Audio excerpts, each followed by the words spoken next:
ओम नमस्ते जी। आपका स्वागत है आपका अपना चैनल आओ वेद पढ़े में।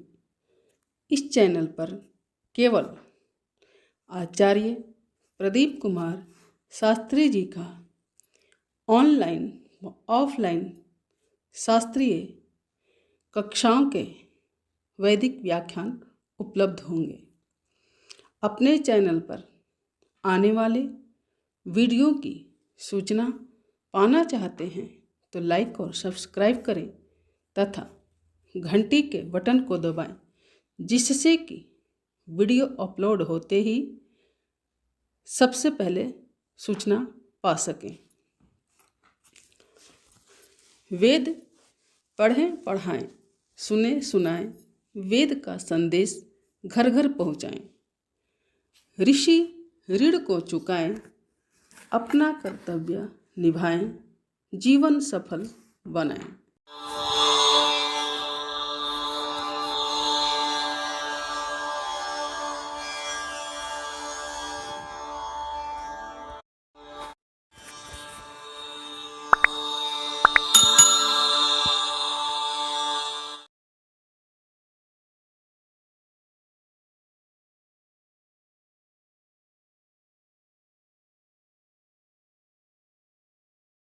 ॐ सहना भवतु सहनो भुनक्तु सह वीर्यं करवावहै तेजस्विनावधीतमस्तु मा विद्विषावहै। ॐ शान्ति शान्ति शान्तिः।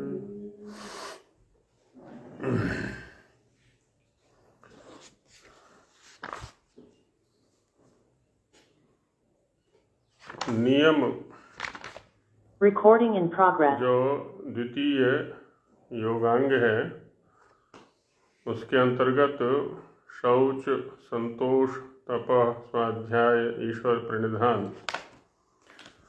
इनके स्वरूपों को कल जानने का प्रयास किया गया।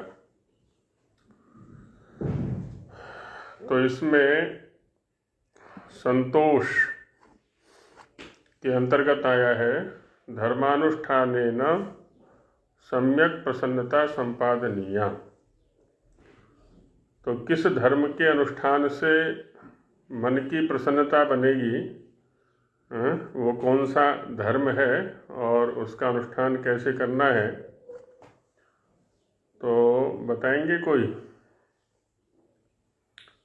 सुशीला जी बताएंगी कि कौन सा धर्म है? धर्मानुष्ठानेन ऐसा स्वामी जी ने कहा है संतोष के अंतर्गत, जब संतोष की व्याख्या चल रही है भाष्य में। वेद धर्म की वेद का पठन पाठन और यम नियमों का पालन। देखिए, मैंने पहले भी निवेदन किया था कि जिस प्रसंग से प्रश्न हो उसी प्रसंग में खड़े हो जाएं केवल। अब यहाँ यम नियम अलग अलग हैं, उसमें से नियम के अंतर्गत एक अवयव है संतोष। तो यहाँ धर्मानुष्ठान की चर्चा करनी है कि धर्मानुष्ठान है ना। तो इसमें आप कह रही हैं कि वेद का पठन पाठन। हाँ जी, यम नियम का पालन भी आचार्य जी बाद में कहा है। अच्छा, यम नियम का पालन और ये वेद का पठन पाठन, हाँ जी, ये धर्म है और इसका अनुष्ठान करेंगे तो मन की प्रसन्नता बनेगी फिर। हाँ जी, ऐसा आप कहना चाह रही हैं। हाँ जी, और किन्हीं का कुछ पक्ष है धर्म और अनुष्ठान को लेकर के? जी आचार्य जी, अपने सामर्थ्य अनुसार जी कर्म करके और जो प्राप्त हो या जिस स्थिति में हो उसी में कोई सुख दुख ना मानना, उसी से पर्याप्त मानकर संतोष है। अच्छा, माने हमने अपने सामर्थ्य के अनुसार क्या है ना प्रयास किया है, और उस प्रयास प्रयत्न के फल रूप में हमें कुछ मिलेगा तो उसमें कोई सुख दुख का अनुभव ना करे, जो मिला है उसी में संतुष्ट रहे। ऐसा कुछ कहना चाह रहे हैं आप? हाँ जी, धर्मानुष्ठान के स्वरूप में और किन्हीं का कोई चिंतन है? धर्म क्या है और उसका अनुष्ठान क्या है? आचार्य जी इसमें एक तो ये दो हमें दोनों तरह की इसमें है शुद्धियां करनी चाहिए, बाह्य और आभ्यंतरिक शुद्धियां। देखिए वो तो बहन जी शौच का विषय हो गया, वो संतोष का विषय नहीं है। हम संतोष पर खड़े हुए हैं। तो और संतोष के अंदर, शौच के अंदर धर्मानुष्ठान नहीं है, शौच के अंदर, ये संतोष के अंदर धर्मानुष्ठान है। तो यहाँ धर्मानुष्ठान का क्या स्वरूप रहेगा जिससे कि हमें संतोष हो सके। तो हमारे जीवन निर्वाह के लिए जो जरूरी है वो हमें पुरुषार्थ के द्वारा जो प्राप्त करें, उससे जो प्रसन्नता होती है वही संतोष है। वही संतोष है। हाँ जी, और किन्हीं का है? दोनों ने बहुत अच्छा बताया है। वैसे लोग यम नियम का पालन करते हुए और अपने पूर्ण पुरुषार्थ के अनुसार जो हमें मिलता है। हाँ,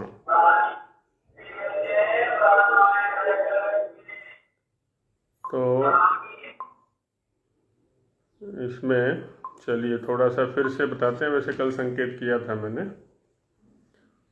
क्योंकि विषय संतोष का है। अच्छा, हमें असंतोष कब होता है ना? हम उसके प्रतिपक्ष का चिंतन कर लें। असंतोष हमें कब होता है और क्यों होता है, और किस व्यक्ति को होता है लगभग असंतोष। एक तो जैसे कोई व्यक्ति योग्य नहीं है कुछ कर्म करने के, और उस कर्म को करने लगे वो, तो होगा क्या कि बाधाएं आएंगी निश्चित रूप से, क्योंकि वो योग्य नहीं है। उसने जो अपेक्षित योग्यता है उसको अर्जित नहीं किया है और वो उस कर्म को करने लगा, तो उपहास का पात्र भी बन सकता है और यथा योग्य फल भी नहीं मिलेगा उसको। तो क्या है, वो असंतुष्ट हो जाता है और दोषी दूसरों को ठहराता है। मैं ये करना चाहता था या मैं ये करना चाहती थी, इसने नहीं करने दिया, उसने नहीं करने दिया, ऐसा फल नहीं मिला, वैसा फल नहीं मिला। तो क्या है, फिर वो जीवन से असंतुष्ट सा रहता है अथवा रहती है, जो भी हो सकते हैं। तो यहाँ पर धर्म का हमें क्या है ना, शाब्दिक अर्थ समझना है कि धर्म का शाब्दिक अर्थ क्या है। कल संकेत किया था, पहले भी चर्चा आई है एक दो बार। धारयति इति धर्मः, जो हमें धारण करने वाला है उसको धर्म कहते हैं। ये निश्चित है कि प्रतिदिन अपने जीवन में हम जो भी क्रिया करते हैं वो स्वयं को धारण करने के लिए करते हैं। कोई भी क्रिया करें, लेकिन उसकी पूर्णता अथवा अपूर्णता हमारी योग्यता पर निर्भर करती है कि वो असफल होगी क्रिया या सफल होगी। यदि हम योग्य हैं तो निश्चित रूप से सफल होगी, और अयोग्य होते हुए उस क्रिया को करते हैं तो वो क्या है, असफल हो जाएगी। अयोग्य होते हुए किसी क्रिया को करना, ये क्या हो गया, अधर्म। और करने वाला जो व्यक्ति है वो कैसा हो गया, अधार्मिक। और योग्य होकर के किसी क्रिया को करना, ये क्या है, धर्म। और करने वाला कौन है, धार्मिक, क्योंकि उसने उस क्रिया को करने के लिए उपयुक्त जो योग्यता है उसको अर्जित किया है, और तब निश्चित रूप से संतोष होता है। धर्मानुष्ठानेन, किसी भी क्रिया को जब हम करते हैं उसके स्वरूप का ज्ञान हमें होना चाहिए, उसके परिणाम का ज्ञान हमें होना चाहिए। हम इस क्रिया को क्यों कर रहे हैं, मुझे करनी भी चाहिए या नहीं करनी चाहिए, मेरे लक्ष्य में ये क्रिया साधिका है या बाधिका है, इत्यादि पक्षों पर चिंतन करके विवेक पूर्वक जब किसी क्रिया को किया जाता है वो हो गया धर्मानुष्ठान, क्योंकि अब वो क्रिया हमारे धारण करने के लिए बनेगी। जैसे अब एक व्यक्ति क्या है, धूम्रपान करता है या नशा करता है, अब उसके परिणाम को वो लगभग नहीं सोचता। थोड़ा बहुत ये कि जीवन में कष्ट हैं, दुख हैं, परेशानियां हैं, कुछ आर्थिक तंगियां हैं, कुछ और हैं, नशा करने से वो सब विस्मृत हो जाती हैं। जबकि विस्मृत नहीं होती, वो तो और अधिक बढ़ती हैं, क्योंकि उनको दूर करने के लिए तो कोई प्रयत्न कर ही नहीं रहा है, उनको भुलाने के लिए प्रयत्न कर रहा है, वो तो और अधिक बढ़ेंगी समस्याएं। तो क्या होगा, जीवन में असंतोष बढ़ता चला जाएगा। परेशानियों को दूर करने के लिए, समस्याओं को दूर करने के लिए, समाधान करने के लिए जो उचित मार्ग है उसका आश्रयण हमने नहीं किया। एक विद्यार्थी है, विद्यार्थी का प्रधान कर्तव्य है विद्यार्जन करना। जहाँ से भी जैसे भी मिले तो विद्या के लिए प्रयास करना। और यदि विद्यार्थी होते हुए वो पैसे कमाने लगता है तो पैसा कमाना उसका कर्म नहीं है, किसका? विद्यार्थी का। पैसा कमाना है तो पैसा कमाने वाले की भूमिका में आना पड़ेगा, फिर व्यापारी बने, कमाए, कोई मना नहीं करता। लेकिन विद्यार्थी होकर के यदि उधर जाता है तो क्या होगा, विद्यार्थी जीवन से वो असंतुष्ट हो जाएगा। क्यों? क्योंकि विद्यार्थी के अनुकूल जो क्रिया है उसको उसने ठीक से किया ही नहीं, तो उसका फल भी उसको नहीं मिलेगा यथावत। एक आचार्य है, अब आचार्य को क्या क्या क्रियाएं करनी चाहिए अपने शिष्यों के उद्धार के लिए, यदि वो क्रियाएं वो करता है योग्य होते हुए, तब वो निश्चित रूप से संतोष को प्राप्त होगा, और नहीं तो असंतुष्ट हो जाएगा। है तो आचार्य, जो कि शिष्यों पर परिश्रम करना चाहिए उसको, क्योंकि आचार्य का संबंध शिष्यों से होता है, छात्रों से होता है। आचार्य को उपनेता भी कहा जाता है, उपनयन करने वाला। और शिष्यों पर ध्यान न देकर, छात्रों के निर्माण पर ध्यान न देकर, वो बिल्डिंग निर्माण पर ध्यान देता है, वो भूमि क्रय पर ध्यान देता है, वो अर्थोपार्जन पर ध्यान देता है, तो क्या होगा, वो अधर्म कर रहा है। एक आचार्य के अनुकूल जो क्रियाएं हैं उनको नहीं कर रहा है, तो धर्मानुष्ठान नहीं हुआ। ये तो होगा क्या, वो असंतुष्ट हो जाएगा अपने जीवन से। आचार्य के अनुकूल क्रियाएं करे, विद्यार्थी के अनुकूल क्रियाएं करे, ब्रह्मचारी के अनुकूल क्रियाएं करे। माता है, जननी है, माता है, एक बच्चे का पालन पोषण कैसे होना चाहिए उसको पता होना चाहिए, उसके अंदर वो योग्यता होनी चाहिए। बिना योग्यता के यदि संतान उत्पत्ति करती है तो उसका वो रक्षण पालन ठीक से नहीं कर सकती, असंतुष्ट हो जाएगी, संतान भी वैसी ही निर्मित होगी उसकी, और उस संतान से वो भी असंतुष्ट रहेगी निश्चित रूप से। तो ऐसे हम क्या है ना, किसी भी व्यक्ति की भूमिका को उठा करके देख सकते हैं। एक व्यापारी है, उसको नियमित रूप से दुकान पर बैठना चाहिए, ग्राहक आएंगे उनको संतुष्ट करना है।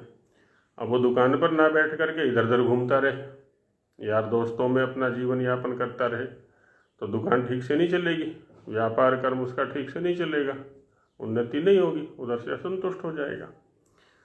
तो जो भी भूमिका हमने पकड़ी है उस भूमिका के अनुकूल पूर्ण समर्पण के साथ कर्म करें, ये हो जाएगा धर्मानुष्ठान।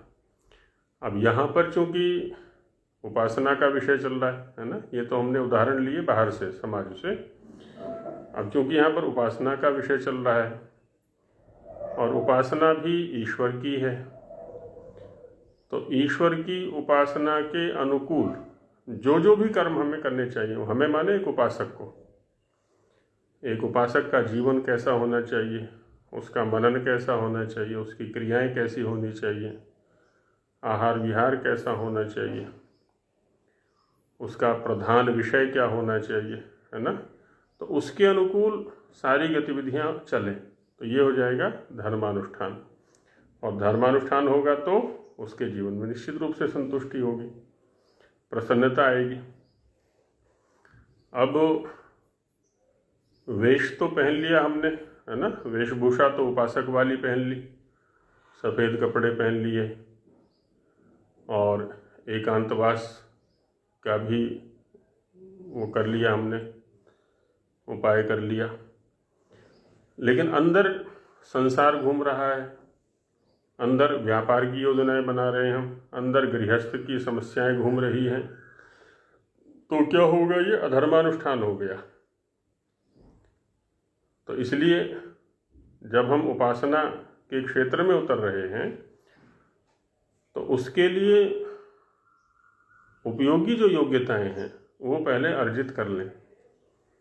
संसार के काम हैं उनको ठीक से धर्मपूर्वक संपन्न करें, और जब उपासना के लिए हम आए हैं तो पूर्ण समय इसी के लिए दें। मन, वचन, कर्म, समय, सामर्थ्य जो भी है सब कुछ इसी के लिए समर्पित होना चाहिए। तो तब क्या होगा? हम प्रसन्न होंगे अंदर से, और नहीं तो अप्रसन्न हो जाएंगे। उसमें होता है ना, कई साधकों को देखा है कहते हुए कि हमें तो इतने दिन हो गए जी जाप करते हुए, इतने दिन हो गए जी संध्या करते हुए या यज्ञ करते हुए, हमें तो कोई लाभ हुआ नहीं, मन वैसा का वैसा ही अशांत है। अब पूर्ण समर्पण से किया ही नहीं आपने। एक योग्यता अर्जित करके, जो योग्यता चाहिए उपासक की, उस योग्यता को अर्जित करके आप लगे ही नहीं, आप तो आडंबर में लग गए। तो फिर संतुष्टि कैसे मिल सकती थी उधर से? और जो ये पक्ष रखा जाता है कि पूर्ण पुरुषार्थ से हम परिश्रम करें और उससे जो भी मिल जाए उसमें संतुष्ट रहें, एकदम ठीक है। लेकिन पूर्ण पुरुषार्थ करने के लिए भी तो योग्यता चाहिए। जो कर्म हम करने जा रहे हैं, यदि उसकी योग्यता नहीं है तो उसमें पूर्ण पुरुषार्थ भी कैसे करेंगे हम? संभव है हमारी अज्ञानता के कारण से कुछ उल्टा ही हो जाए वहाँ पर, क्योंकि हम तो उसके स्वरूप को जानते नहीं ठीक से, अपना परिश्रम पूरा कर रहे हैं, तो क्या होगा? उल्टा ही फल मिलेगा। तो इसलिए ज्ञानपूर्वक प्रयत्न करना है ना, पूर्ण पुरुषार्थ में भी ज्ञानपूर्वक, योग्यतापूर्वक उसमें परिश्रम करेंगे, तभी हमें प्रसन्नता मिलेगी, तभी हमें संतोष होगा। नहीं तो संतोष के स्थान पर असंतोष होगा कि जी प्रयास तो हमने खूब किया, परिश्रम तो हमने खूब किया, लेकिन हमें तो कुछ मिला ही नहीं। पर ये स्थिति बनती है अंत में जाकर के। तो आरंभ से ही योजना पूर्वक हम चलें, ये रहता है इसमें। चलिए, और किन्हीं का कुछ है तो नहीं विचारणीय? आगे चलें। तो द्वितीय अंग के अंदर शौच आदि जो विषय हैं उनके स्वरूप पर चिंतन कल किया गया। अब यम नियम के अंतर्गत 10 विषय आए हैं। जब हम इनका निष्ठापूर्वक पालन करते हैं तो उससे हमें क्या उपलब्धि होती है? क्योंकि प्रयोजनम अनुद्दिश्य मंदोपि न प्रवर्तते। यदि प्रयोजन सामने ना हो तो किसी क्रिया को करने के लिए किसी मूर्ख की भी प्रवृत्ति नहीं हुआ करती, बुद्धिमान की तो बात अलग है। तो उन सिद्धियों पर या फलों पर अब आगे चिंतन करते हैं। यम में सबसे पहला यम था अहिंसा। तो अहिंसा का क्या फल है? अथ अहिंसा धर्मस्य फलम।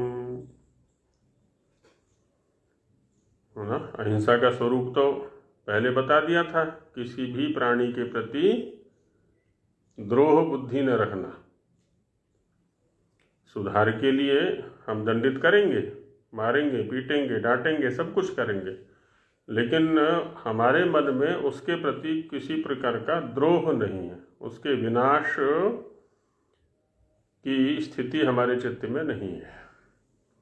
तो जब ऐसी स्थिति हमारे चित्त की बन जाती है, हमारी बन जाती है, तो अहिंसा प्रतिष्ठायाम,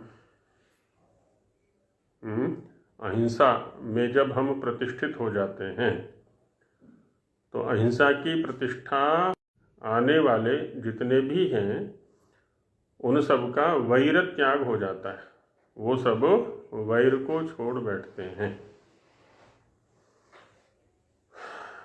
कितनी बड़ी उपलब्धि है। तो कहते हैं कि सन्निधि से ही, उनके सानिध्य से ही, संसर्ग से तो दोष और गुण आया ही करते हैं सभी के अंदर। हिंसक के सानिध्य से हिंसा वृत्ति बन जाती है, तो अहिंसक के सानिध्य से क्या होगा, अहिंसक वृत्ति बन जाएगी, वैर भाव छोड़ देता है प्राणी। तो बस इतना है कि पहले हम अपना परीक्षण कर लें कि वस्तुतः हमारे अंदर अहिंसा की प्रतिष्ठा हुई है या नहीं हुई है। नहीं हुई है तो उसके लिए प्रयत्नशील रहें निरंतर हम। उसका एक ही स्वरूप ध्यान में रखना है, किसी के प्रति द्रोह बुद्धि नहीं होनी चाहिए। किसी को परेशान करने के लिए, किसी को मारने के लिए, है ना, जैसे ईर्ष्या द्वेष आदि के वशीभूत हो करके, है ना, ईर्ष्या हो गई, असूया हो गई, द्वेष हो गया, तो इनके वशीभूत हो करके क्या करते हैं ना, सामान्य रूप से हमारे अंदर द्रोह बुद्धि जन्म ले लेती है। अच्छा उसको पाठ पढ़ाऊंगा मैं, अच्छा उसको सिखाऊंगा, उसको नहीं छोड़ना, आदि आदि आ जाता है। ये द्रोह बुद्धि आ गई, उसका विनाश करेंगे, है ना। कोई किसी के कपड़े जला देता है, कोई किसी की पुस्तक फाड़ देता है, कोई किसी के घर में चोरी करा देता है, न जाने कितने उपाय करते हैं, सब हिंसा के अंतर्गत है। अच्छा वाणी का प्रयोग भी करते हैं कभी कभी हम, ऐसा कि जो दूसरे को दुखी करने वाला है, परेशान करने वाला है, ऐसी वाणी का प्रयोग कर देते हैं, वो भी हिंसा में आ गया। तो मन के अंदर भी ऐसा विचार नहीं आना है, वाणी और कर्म में तो होना ही नहीं है, मन के अंदर भी नहीं आना है। स्वभाव हमारा वैसा बन जाए कि विपरीत से विपरीत प्राणी या व्यक्ति के साथ में रह करके भी उसके प्रति हमारे अंदर हिंसा का भाव नहीं आए, विचार ही ना उठे, उसके सुधार की भावना रहे, उसके सहयोग की भावना रहे, उसके उद्धार की भावना रहे, उसके उन्नति की भावना रहे, लेकिन द्रोह बुद्धि कभी ना बने उसके प्रति। तो ऐसी स्थिति जब हमारी हो जाती है तो हमारे सानिध्य में जो भी आता है तो वो वैर त्याग कर बैठता है, फिर उसके भी वैर बुद्धि नहीं होती है। बच्चों के प्रसंग में ऐसे घटनाएं खूब देखी जाती हैं और आप लोगों ने भी देखी होंगी, है ना। हिंसक प्राणी भी उनके साथ में खेलने लगते हैं, बच्चों के साथ में, जंगली बच्चों के साथ में भी, है ना। शेर को देखा है, वो हिरण के बच्चे से खेलने लगता है, उसको पाल भी लिया था। कई घटनाएं तो ऐसी हैं कि उसको पाल भी लिया उसने। ऐसे ही मनुष्यों के साथ भी हुआ करता है। तो इसका निरंतर अभ्यास हमें करना है। अब दूसरा यम था सत्य, अथ सत्याचरण से फलम, सत्याचरण का फल क्या होगा। अब देख कितना बड़ा फल है। सत्य प्रतिष्ठायाम, मन वचन और कर्म तीनों स्तरों पर जब सत्य प्रतिष्ठित हो जाता है, मन में भी असत्य विचार नहीं आएगा, है ना, वाणी में भी नहीं और कर्म में भी नहीं। ये निरंतर स्वाध्याय का ही फल हुआ करता है और स्वाध्यायशील लोगों के सानिध्य का फल होता है और स्वाध्याय के अनुकूल कर्म करने का फल होता है कि हम सत्य में प्रतिष्ठित हो जाते हैं। फिर क्या होगा, जिस भी क्रिया में हम हाथ लगाएंगे वो सफल होगी, है ना। क्रिया फलाश्रयत्वम, क्रिया के फल का आश्रय। उसकी वाणी क्या है, अमोघा नहीं होगी, व्यर्थ नहीं होगी, क्योंकि वो जो बोलेगा सोच समझ करके बोलेगा, सफल होने वाली ही बातें बोलेगा, असफल होने वाली बातें वो बोलेगा ही नहीं। तो इसलिए, है ना, सत्य का अभ्यास करें हम। मन वचन कर्म करना हमें ही है अपने स्तर पर, दूसरे के करने से हमें लाभ नहीं होगा कि चलो पुत्र को अभ्यास करा देते हैं, हमारा तो जीवन निकल गया, या पोते को अभ्यास करा देते हैं तो ठीक है, पोता अभ्यास करेगा तो पोते को लाभ होगा, पुत्र अभ्यास करेगा तो पुत्र को लाभ होगा, मित्र अभ्यास करेगा तो मित्र को लाभ होगा। तो उनसे हमें लाभ नहीं होगा। इतना तो हो सकता है कि चलो इनकी प्रेरणा से या हमारी प्रेरणा से अमुक व्यक्ति इस कार्य में लग गया, उसका जीवन सुधर गया। तो ये सत्य प्रतिष्ठा का लाभ हुआ कि क्रियाफलाश्रयत्वम, है ना, प्रत्येक क्रिया इसकी सफल होगी, कोई भी क्रिया असफल नहीं। असफल क्रिया होती क्यों है, बात ये है ना, क्योंकि हम लक्ष्य के विपरीत हैं, लक्ष्य की बाधक क्रियाओं को लक्ष्य के साधक के रूप में रख लिया करते हैं, वो असत्याचरण है पूरी तरह से। अथ चौरी त्याग फलम, है ना, अस्तेय स्तेय।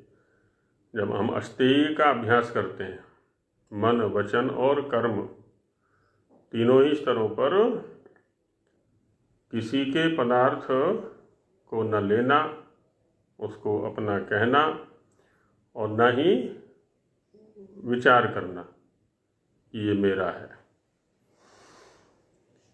अस्तेय प्रतिष्ठायाम, चौरी त्याग की प्रतिष्ठा जब हमारे अस्तित्व में आ जाती है, हमारा अस्तित्व वैसा हो जाता है कि तीनों स्तरों पर चौरी का भाव नहीं रहता,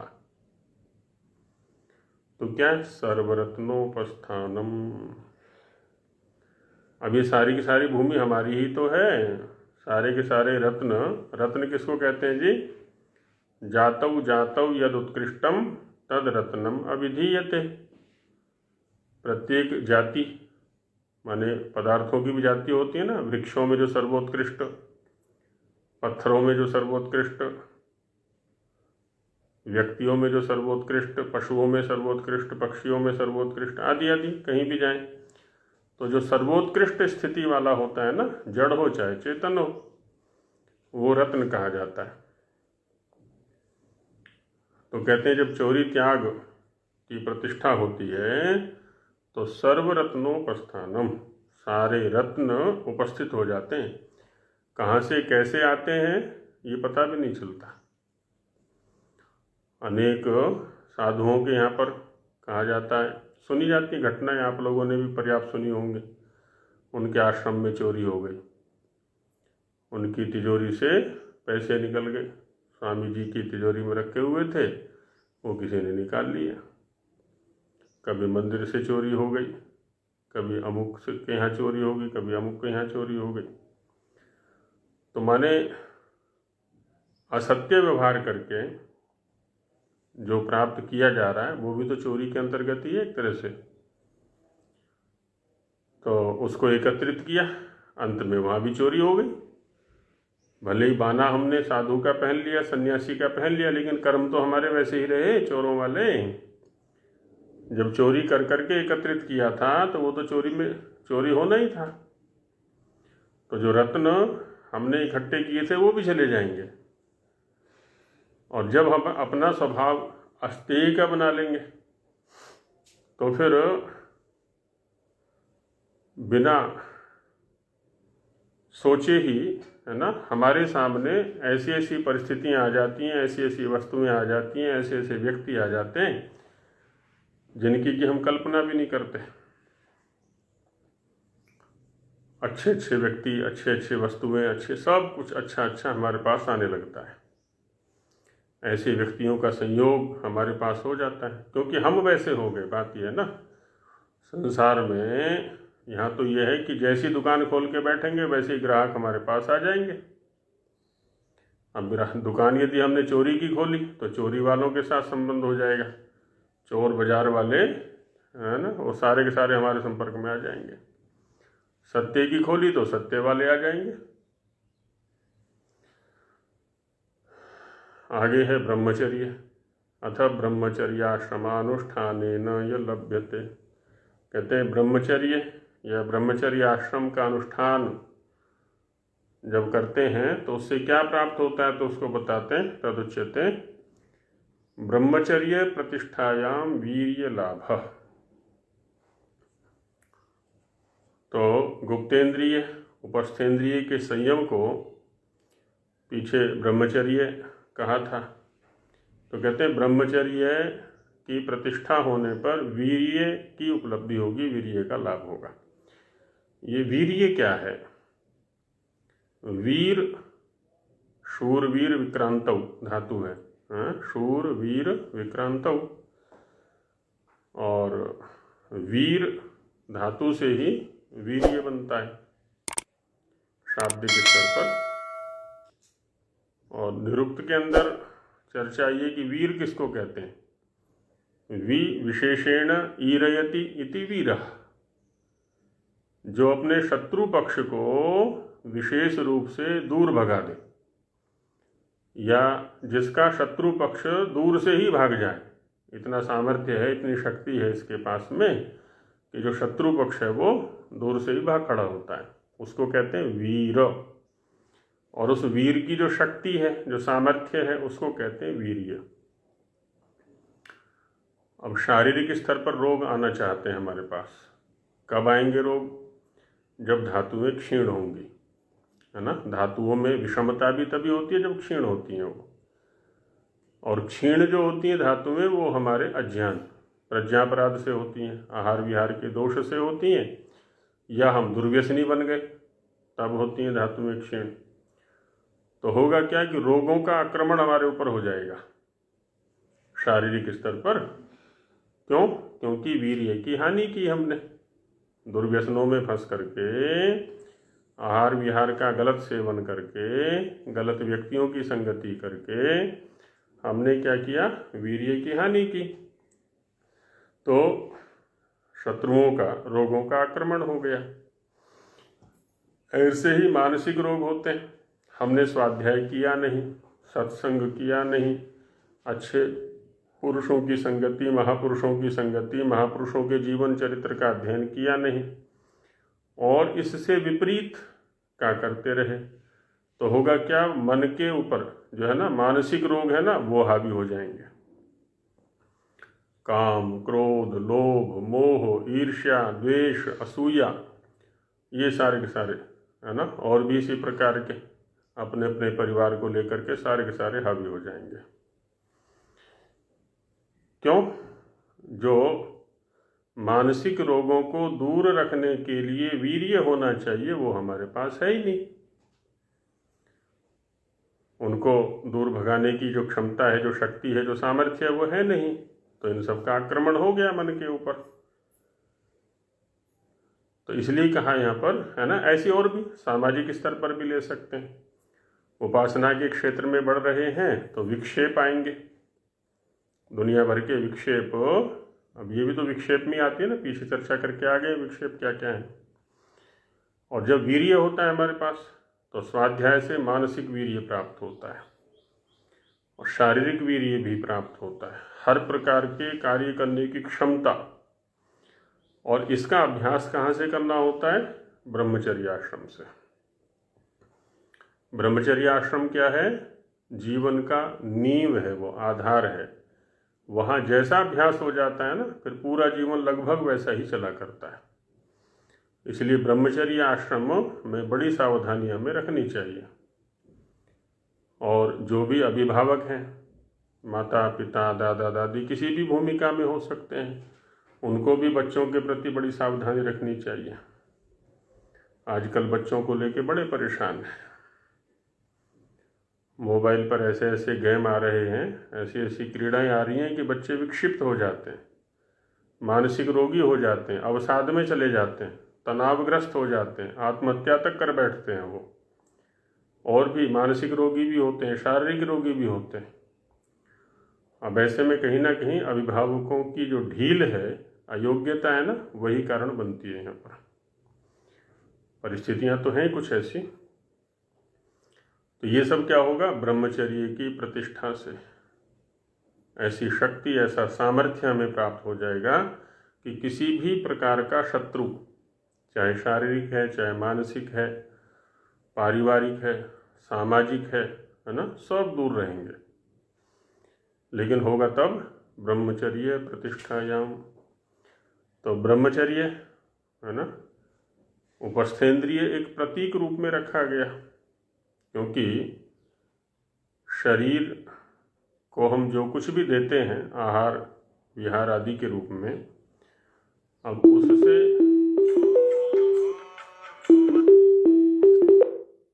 उससे जो सर्वोत्तम धातु निर्मित होती है वो है वीर्य, है ना। एक उपलक्षण के रूप में देखें तो जो सर्वोत्तम धातु निःसृत सार रूप जो तैयार होता है वो है वीर्य।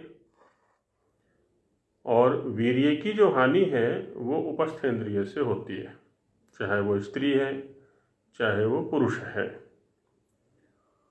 तो इसलिए उसमें कहा जाता है कि अपने से विपरीत लिंगी, है ना, स्त्री है तो पुरुष और पुरुष है तो स्त्री, ब्रह्मचर्य काल में तो दर्शन आदि भी नहीं करना है, उसकी चर्चा भी नहीं करनी है, तत्संबंधी साहित्य का अध्ययन भी नहीं करना है, एकदम दूरी रखें। और जब हम गृहस्थाश्रम में चले गए तो वहाँ पर भी मर्यादा बना करके रखें, परस्त्री है, वेश्या है, आदि आदि। आजकल तो परिस्थितियाँ बड़ी विपरीत हैं ब्रह्मचर्य को लेकर के, ब्रह्मचर्य पर ध्यान ही नहीं है बिल्कुल भी, तो वीर्य लाभ भी कहाँ से होगा।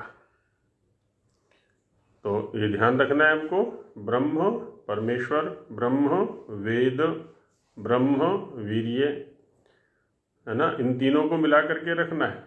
ईश्वर की प्राप्ति के लिए वेद का स्वाध्याय करना है, वेद के स्वाध्याय करने के लिए और तदनुकूल आचरण करने के लिए शरीर का स्वस्थ रहना, वीर्य युक्त रहना अत्यंत अनिवार्य है। अब अपरिग्रह है उसके बाद में, अथ अपरिग्रह फलम उच्यते। अपरिग्रह का क्या फल है? अपरिग्रह स्थैर्य, जब अपरिग्रह की स्थिरता हो जाती है, अपरिग्रह संबंधी स्थिरता हो गई, अब स्वभाव वैसा बन गया हमारा कि आवश्यकताएं न्यून से न्यून कर दी गई, आवश्यकताओं को नहीं बढ़ने दिया गया, और जब आवश्यकताएं नहीं बढ़ने दी गई तो अनावश्यक वस्तुओं का जो संग्रह है वो तो क्यों कर होने वाला है, फिर उनसे भी दूरी बना ली गई। और जब आवश्यकताएं नहीं बढ़ी और अनावश्यक वस्तुओं का संग्रह नहीं बढ़ाया हमने, तो तत्संबंधी जो ऊर्जा नष्ट होनी थी, समय नष्ट होना था, वो सारा का सारा बच गया। अब घर में देख लेना, घर में हमने अनावश्यक सामान बहुत सारा इकट्ठा कर लिया कि चलो कुछ अतिथियों के हिसाब से रख लेते हैं, कुछ उनके हिसाब से, कुछ इनके हिसाब से। अब घर की जो महिला है, गृहिणी है, अब देखा जाए तो पूरा दिन तो उसका सफाई में निकल जाता है। वो कब तो साधना करे, कब स्वाध्याय करे, कब दूसरे काम करे, वो हैं कई घंटे उसी में सफाई में निकल जाते हैं। क्या है जी ये? परिग्रह का दुष्परिणाम। कि चलो झूमर भी ले आते हैं, लटके हुए अच्छे लगते हैं, छत में लटके हुए तो अच्छे लगते हैं, उधर तो बिजली का भी बिल बढ़ गया, इधर सफाई का काम बढ़ गया। इसी स्टाइल के ये पोट ले आते हैं, ये शो पीस ले आते हैं, ये शोकेस बना लेते हैं, और न जाने क्या क्या क्या क्या, वो इतने प्रकार हैं। जूते ऐसे ले लिए, चप्पलें ऐसी ले ली, जूता केस, और पता नहीं क्या क्या बना लिया। और करो सफाई फिर पूरे दिन उसी में लग करके।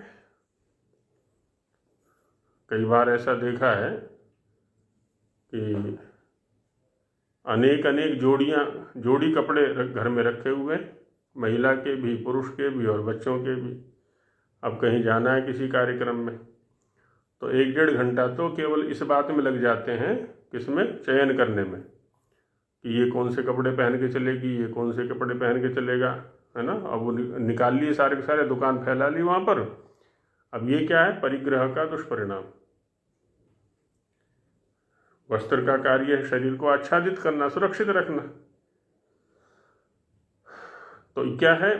परिग्रह से हमारी जो ऊर्जा है, हमारा जो समय है, वो बहुत नष्ट होता है। तो यहाँ पर कह रहे हैं कि अपरिग्रह स्थैर्य, अपरिग्रह की स्थिरता होने पर क्या होता है? जन्म कथनता संबोध।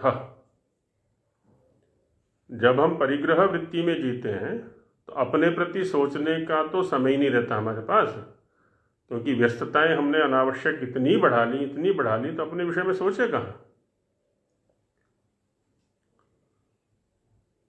अभी 2 दिन पहले एक छात्र ने प्रश्न किया कि जी एक विद्वान ने इनका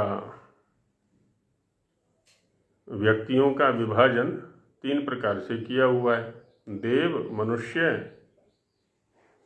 और पितृ। कि मनुष्य उसको कहते हैं जो अपने लिए काम करता है। तो अपने लिए काम करने वाला तो स्वार्थी हो गया। और उधर का हुआ है मननात् मनुष्य मत्वा कर्माणि सीव्यति। तो एक स्वार्थी व्यक्ति को मनुष्य कैसे कहेंगे ऋषियों की परिभाषा में? मैंने कहा कि चलो अच्छा देखते हैं कि मनुष्य कितने हैं हमारे यहाँ पर, या अपने लिए काम करने वाले कितने हैं, ये देखें जरा। कोई एक मिलेगा करोड़ों में क्या, बल्कि 150 करोड़ है यहाँ पर तो जनसंख्या, तो 5-7 मिलेंगे ऐसे जो अपने लिए काम करते होंगे। नहीं तो क्या है, कोई धन के लिए काम करता है,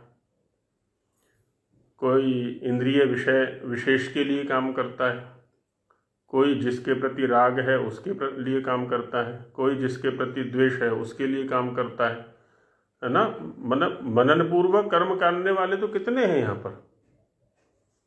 अपने लिए कहाँ काम कर रहे हैं? शरीर के लिए काम कर रहे हैं, मकान के लिए काम कर रहे हैं, जमीन के लिए काम कर रहे हैं, पैसे के लिए काम कर रहे हैं। अपने लिए कहाँ काम कर रहे हैं? अपने का मतलब आत्मशुद्धि के लिए, आत्मस्वरूपावस्थिति के लिए, आत्मस्वरूप में जाने के लिए कौन काम कर रहा है? कि देखें चिंतन करके, अपने परिवार में देखें, अपने गांव में देखें, अपने नगर में, जिले में, जहाँ पर देखें चिंतन करके कितने लोग हैं जो अपने लिए काम कर रहे हैं। तो इसलिए मनुष्य पदवाच्य नहीं है वो। वेद को इसलिए तो कहना पड़ा मनुर्भव जनया दैव्यम जन्म। पहले स्वयं मनु बनो, मनुष्य बनो, मननशील बनो, तब तुम आगे दिव्य संतानों के जनक बन सकोगे। तो होता क्या है कि इन अनावश्यक संग्रहों में हमने अपने आप को इतना व्यस्त कर लिया है कि अपने विषय में सोचने का तो अवकाश ही नहीं मिला हमें। सारा का सारा जीवन ऐसे ही निकल गया। और जब इन अनावश्यक वस्तुओं से हम बचे, परिग्रह से हम बचे, तो अपने विषय में सोचने के लिए समय हमारे पास होगा, ऊर्जा हमारे पास होगी, और तब हम सोच सकेंगे कि ये जन्म किस लिए मिला है ना। जन्म कथनता, कथम भाव कथन था। कहते जन्म की कथनता क्या है, जन्म किस लिए मिला है, ये शरीर किस लिए मिला है हमको। एक सामान्य व्यक्ति तो सोचता ही नहीं कि जन्म किस लिए मिला है, शरीर किस लिए मिला है। वो तो ये सो देखता है हमारे परिवार में भोग रहे हैं, अपने अपने ढंग से समाज में भोग रहे हैं। एक उम्र हो गई है, चलो विवाह कर लेते हैं, उम्र हो गई है नौकरी कर लेते हैं, उम्र हो गई है पैसा कमा लेते हैं, अब बच्चों के लिए जोड़ देते हैं, आदि आदि जो भी एक प्रवाही जीवन में यही हुआ करता है सामान्य रूप से। तो वहाँ जन्म कथनता का बोध का तो प्रश्न ही नहीं बनता है ना। जन्म कथम, जन्म ये किस लिए है, जो मनुष्य जन्म मिला है ये किस लिए मिला है ना। जन्म माने शरीर की जो उपलब्धि हुई है। हम तो बाह्य वस्तुओं की कथनता पर ही विचार करते रहते हैं, मकान कैसे बनेगा, पैसे कैसे मिलेंगे, जमीन कैसे मिलेगी, विवाह कैसे होगा, नौकरी कैसे मिलेगी, है ना। बाह्य विषयों की कथनता के बोध में ही पूरा जीवन निकाल देते हैं। तो जन्म कथनता बोध की ओर हमारी दृष्टि जाती ही नहीं कभी। तो इसलिए कहा कि अपरिग्रह स्थैर्य, ये तभी होगा जब अपरिग्रह की स्थिरता होगी हमारी।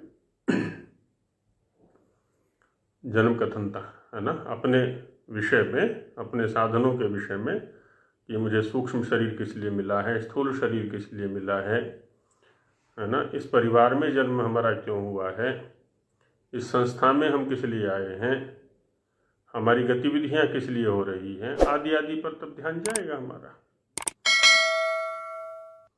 तो ये अपरिग्रह की स्थिरता का फल दिखाया। अतः शौचानुष्ठान फलम, कहते हैं जो शौच पवित्रता अंतर्बाह्य करते हैं उसका फल क्या है? शौचात, है ना, शौच का आचरण करने से, आंतरिक और बाह्य पवित्रता बनाए रखने से क्या होता है? स्वांग जुगुप्सा।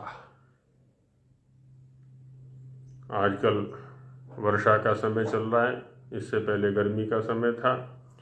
शरीर को कितनी बार साफ कर लो अच्छे से अच्छे तौलिए से, अच्छे अच्छे से कपड़े से, फिर गंदा हो जाता है ये, ऊपर नीचे अंदर बाहर, है ना, मल ही मल। और कुछ लोग तो इतना मल इकट्ठे कर लेते हैं शरीर के अंदर कि वो हो जाते हैं बोरे से फूल फूल करके, चाहे पुरुष हैं चाहे महिलाएं हैं, है ना। मल ही इकट्ठा करते रहे ना वो दुनिया भर का, और मल को इकट्ठा कर करके क्या बन गए वो? मालिक, है ना। और जिसके पास जितने अधिक मल हैं वो उतना ही उच्च कोटि का मालिक बन जाता है। मलम एवं मालम, मल ही माल है, और मालम अस्यास्ति इति मालिका, जिसके पास माल है वो मालिक है। और हर कोई मालिक बनना चाहता है, ये नहीं पता उसको कि मालिक बनने का मतलब होता है कूड़े के ढेर का, मल का स्वामी बनना। यहाँ तक कि शरीर की शुद्धि भी नहीं करते। शरीर में भरने का तो रहता है, ये खा लें, ये खा लें, ये खा लें, खूब खा लें, लेकिन शरीर से निकल भी रहा है कि नहीं निकल रहा है जितने परिमाण में हमने खाया, उस पर ध्यान ही नहीं रहता। और जब ध्यान जाता है तब बहुत देर हो चुकी होती है। तो शरीर पर हमने देखा कि दोनों समय शुद्धि करते हैं, कभी कभी तो कई बार शुद्धि करनी पड़ जाती है। और कितना दुर्गंधित मल निकलता है, चाहे वो द्रव रूप में हो, है ना, और चाहे वो ठोस रूप में हो। पशुओं के मल का तो कुछ उपयोग भी हो जाता है, लेकिन मनुष्य के मल का तो कोई उपयोग ही नहीं है। पसीने में भी बदबू, है ना, मूत्र में भी, शौच में भी, सब जगह दुर्गंध भरी पड़ी है। कहते हैं क्या ऐसा शरीर भी स्पृहणीय हो सकता है, चाहने योग्य हो सकता है? बाहर की चमड़ी को देख करके आकर्षण सा बन जाता है कभी, लेकिन जब इसकी गंदगी को देखते हैं, इसकी मलिनता को देखते हैं, तो क्या होता है? अपने ही अंगों के प्रति उसके मन में जुगुप्सा उठ जाती है, एक तरह से हीनता सी उठ जाती है, उसमें हेय बुद्धि सी हो जाती है। अरे ये तो मलों का घर है, अंदर बाहर सब जगह मल ही मल भरे पड़े दुनिया भर के इसमें। तो जब अपने अंगों के प्रति ऐसी स्थिति बनती है उसकी, तो दूसरों के अंगों के प्रति क्या बनेगी? हाँ, घृणा हो जाती है। तो कहते हैं कि मैं इतना सावधान रहता हूँ, नित्य प्रति नहाता हूँ, धोता हूँ, है ना। अब दूसरों का क्या भरोसा है कि वो नहाता धोता भी होगा कि नहीं, शुचिता रखता होगा कि नहीं रखता होगा। तो फिर दूसरों से संसर्ग में कैसे कर सकता हूँ? शरीर संसर्ग में क्यों करूँ? तो उसके अंदर भावना आ जाती है परई ही असंसर्ग, दूसरों के साथ में संसर्ग करने की जो वृत्ति है वो समाप्त हो जाती है उसकी।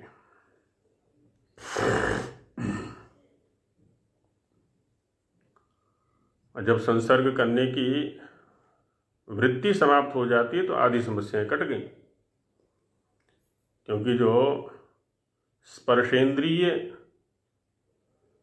के पीछे भागते रहते हैं ना कि उसका स्पर्श करें, उसका स्पर्श करें, उसका स्पर्श बड़ा कोमल है, उसका ऐसा है, उसका ऐसा है, आदि आदि, तो इसके कारण से बहुत सारी चीज़ें हमारे पास आ जाती हैं जो विपरीत हैं। तो वही कहा कि परैर संसर्ग, तो बहुत सारे दोषों से हम बच जाते हैं। शौच का केवल इतना ही फल नहीं है, किंच सत्व शुद्धि, सत्व कहते हैं मन को, तो कहते हैं मन की भी शुद्धि हो जाती है। शरीर शुद्धि होगी तो मन की भी, हालांकि शौच का मतलब, शौच का संबंध केवल शरीर शुद्धि के साथ नहीं है। जो पहला दिया ना स्वांग जुगुप्सा, स्वांग जुगुप्सा परैर संसर्ग, वो शारीरिक शुद्धि के स्तर पर दिया है, क्योंकि वहाँ दोनों दिया था ना, बाह्य और आभ्यंतर। तो बाह्य स्तर पर हो गया कि परैर संसर्ग, और आभ्यंतर जब शुद्धि करते हैं, राग द्वेष असत्याचरण, काम क्रोध लोभ मोह ईर्ष्या द्वेष आदि को दूर करते हैं, तो सत्व शुद्धि, सत्व की शुद्धि होती है, मन की शुद्धि होती है। और जब मन शुद्ध होता है तो क्या होता है, सौमनस्य, मन एकदम अच्छा हो जाता है, प्रसन्न हो जाता है, सौमनस्य आ जाता है इसके अंदर। और सौमनस्य होता है तो जिस भी विषय को चाहें उसके प्रति इसमें एकाग्रता बन जाती है, तो एकाग्र। और उससे क्या होता है फिर, इंद्रिय जय। कोई भी इंद्रिय अपने अधीन नहीं कर सकता, अब इसको अपने पीछे नहीं भगा सकता, तो इंद्रिय जय इसमें हो जाता है, इंद्रियां इसके वश में हो जाती हैं, जितेंद्रिय बन जाता है, ये जितेंद्र बन जाता है। एक होता है जितेंद्र और दूसरा होता है जितेंद्रिय। तो जितेंद्र तो वो है जिसने मन को अपने वश में कर लिया है, और जितेंद्रिय वह है जिसने इंद्रियों को अपने वश में कर लिया है। तो सत्व शुद्धि से क्या होता है, मन की शुद्धि से क्या होता है, सौमनस्य आता है, मन प्रसन्न होता है इसका, और एकाग्रता बनती है। किसी भी विषय पर चाहे तो एकाग्रता बना सकता है ये। जैसे उसमें होता है ना, लेंस के माध्यम से हम सूर्य की किरणों को एकाग्र करते हैं तो वहाँ अग्नि जल जाती है। कहीं सूखे कागज पर डालें या सूखी लकड़ी पर डालें या गोबर पर डालें सूखे पर, अग्नि जल जाती है, कितनी शक्ति बढ़ गई। वैसे ही चित्त जो विक्षिप्त था हमारा विषयों में, भिन्न भिन्न विषयों में, इसकी शक्ति बिखरी पड़ी थी। अब उन सभी विषयों से हटा करके जब सत्व हमारा शुद्ध हो गया तो इसमें एकाग्रता बन गई। किसी भी एक विषय, किसी भी क्या, परमेश्वर है ना, एक तत्व की चर्चा हुई थी ना वहाँ पर, तो परमेश्वर के विषय में हमारी गति बन जाती है। और इसके कारण से इंद्रियां भी हमारे वश में हो जाती हैं, क्योंकि जब मन वश में नहीं होता तो इंद्रियां भी इधर उधर भागती रहती हैं। और इससे क्या होता है, आत्मदर्शन योग्यत्वानि। जब इंद्रियां विषयों में नहीं भाग रही, मन विक्षिप्त नहीं है, मन एकदम शुद्ध है, एकाग्र है, इंद्रियां भी वश में हो गई हैं, मन भी प्रसन्न है, तो हम अब क्या करेंगे, आत्म या परमात्म दर्शन की योग्यता हमारे अंदर आ जाती है। अब इधर उधर विचलित नहीं होंगे, है ना, भागेंगे नहीं हम। तो इसलिए क्या करना है, शौच, बाह्य शुद्धि भी और आंतर शुद्धि भी। बाह्य शुद्धि पर भी लोग पूरा ध्यान नहीं देते हैं। वस्त्रों को साफ न करना ठीक से, पात्रों को ठीक से सफाई न करना, मकान की शुद्धि ठीक से न करना। कुछ लोग गंदा रहने को भी वैराग्य समझ लेते हैं कि अरे इससे क्या करना है, पड़ा रहने दो, गंदगी नहीं। हर प्रकार की शुचिता आवश्यक है। जिस स्थान पर हम रहते हैं वह स्थान शुचि होना चाहिए, पवित्र होना चाहिए। और ऐसा भी नहीं है कि अपने घर का कूड़ा दूसरे के घर में भर दें, है ना, वहाँ की जो गंदगी है वो भी कभी ना कभी हमें प्राप्त होगी। तो जो भी उसके लिए नियुक्त स्थान है वहाँ उसको पहुँचाएं, तो हमारा घर भी शुचि रहे, हमारे वस्त्र भी शुचि रहें, हमारा जो आहार है वो भी शुचि होना चाहिए, हमारा जो विहार है वो भी शुचि होना चाहिए, और विचार हैं, क्रियाएं हैं, वाणी है, सब कुछ पवित्र होना चाहिए। तो आंतर बाह्य सभी स्तरों पर जब हम पवित्र रहेंगे तभी परांग जुगुप्सा भी होगी, असंसर्ग होगा, और जो आत्मदर्शन की योग्यता है, आत्म साक्षात्कार की योग्यता है, वो भी तभी बन पाएगी। चलिए अभी समय हो गया है, आगे की जो शेष चर्चा है वो कल करेंगे। ओम सहना भवतु सहनो भुनक्तु सह वीर्यं वीर्यं करवावहै तेजस्विनावधीतमस्तु मा विद्विषावहै। ओम शांति शांति शांति। सभी को नमस्ते जी। नमस्ते आचार्य जी। नमस्ते जी। नमस्ते।